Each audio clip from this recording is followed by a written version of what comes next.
Bonjour, bienvenue, mon nom est Ibrahima Touré, je suis consultant en informatique chez DMR.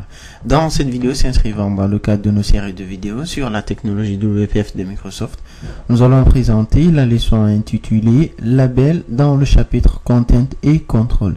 Dans cette vidéo, concrètement, nous présenterons le contrôle label à travers lequel nous allons présenter plusieurs spécificités de ce dernier, en retenant au passage ou de façon principale que le contrôle label dérive de la classe Content Control et de par ce fait, ce dernier peut avoir en son sein des éléments de type string passés à sa propriété Content ou tout type d'éléments dérivant de la classe UElement. Alors pour présenter un exemple de réalisation de contrôle label, nous allons commencer par faire CTRL-SHIFT-A. Et puis dans ce panneau, nous allons venir dans la partie WPF et allons choisir fenêtre de type WPF et puis allons rajouter une fenêtre que nous nommerons label. Puis nous faisons ajouter. Et puis dans notre partie XAML, nous allons rajouter alors en ce moment une collection de colonnes en faisant grid.colon definitions dans laquelle nous allons rajouter deux colonnes. Et pour la première colonne, nous allons mettre la propriété de height de cette dernière, de width plutôt, à celle de auto. Nous allons réarranger l'environnement. Et dans notre interface ici, nous allons placer deux contrôles, dont un label et un text block. Donc, nous commençons par mettre notre label. Et puis, plaçons notre text box. Nous allons placer notre text box dans la colonne 2. Et puis allons le nommer. En termes de nom, nous allons lui donner la valeur de myTextBox avec une certaine marge de 3, une hauteur de 50, un font size de 24, un vertical alignment, c'est-à-dire l'alignement vertical à la valeur de center.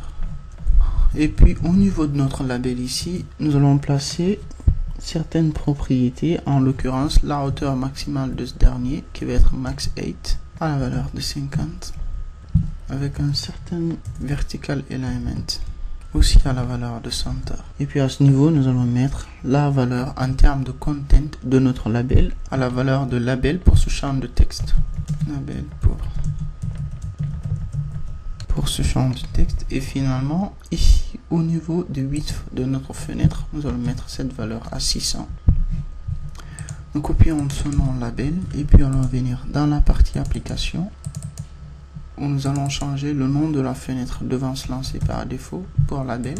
Revenons dans notre fenêtre label et puis nous allons mettre la propriété de Windows Startup Location de ce dernier à center screen. Nous faisons un build de tout ceci puis nous faisons F5. Dans notre fenêtre, nous n'avons pas grand chose à part le fait que nous avons un texte ici indiquant que ce label est pour ce champ de texte. Alors si ce label est pour ce champ de texte, comment le savoir? Nous savons que dans une technologie telle que Windows Form, que nous avons la possibilité en fait de faire en sorte à ce que à travers un raccourci clavier donner le focus à un contrôle pour lequel un label est dédié. Alors cela aussi est possible en WPF en passant cette fois-ci non pas par le caractère commercial mais plutôt par un caractère qui est ici le underscore. Alors pour ce faire, nous venons au niveau de label et nous utilisons la propriété target. À travers la propriété target de ce dernier, nous alors en ce moment venons au niveau du nom de notre contrôle ici, c'est-à-dire nous voulons que ce label soit dédié à notre text box. Donc nous récupérons le nom que nous avons donné à notre text box ici et nous allons faire une liaison spéciale, c'est-à-dire un binding entre notre label et notre text box. Donc pour ce faire, nous précisons le nom de l'élément à travers la propriété élément name de la classe binding et nous mettons le nom de ce dernier ici à ce niveau. En faisant de cette façon et en plaçant à ce niveau, donc nous allons un peu plus nous réduisons ici au niveau de l'explorateur de solutions et quand nous revenons au niveau de notre label ici, dans ce texte, Lorsque nous mettons un underscore au niveau du L ici, ce que nous remarquons dans la partie label ici au niveau du texte, c'est que l'underscore ne paraît pas. Mais quand on rajoute un second underscore, nous remarquons qu'il n'y a qu'un seul underscore et que le premier ne paraît pas. Parce que tout simplement, un premier underscore pour le contrôle, pour la propriété content du contrôle label, permet de dire que ce label est dédié au contrôle auquel il est lié. À dire ici en l'occurrence le text box. Alors ayant fait cela, lorsque nous faisons F5, que nous appuyons sur la touche Alt, ce que nous remarquons au niveau du L ici, et qu'il y a un tiret qui paraît au niveau de ce dernier.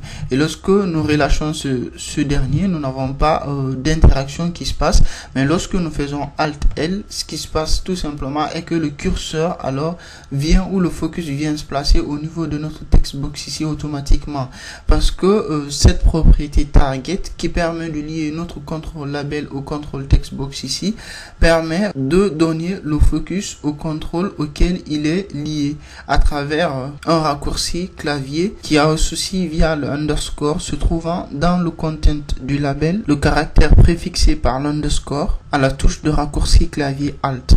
Donc voilà ce qu'il fallait savoir sur le contrôle label, et comme on l'a dit au début de cette vidéo, c'est vraiment l'un des contrôles les plus basiques en WPF. Merci d'avoir suivi cette vidéo. Je vous donne assez rapidement rendez-vous dans d'autres vidéos toujours portant sur la technologie WPF de Microsoft.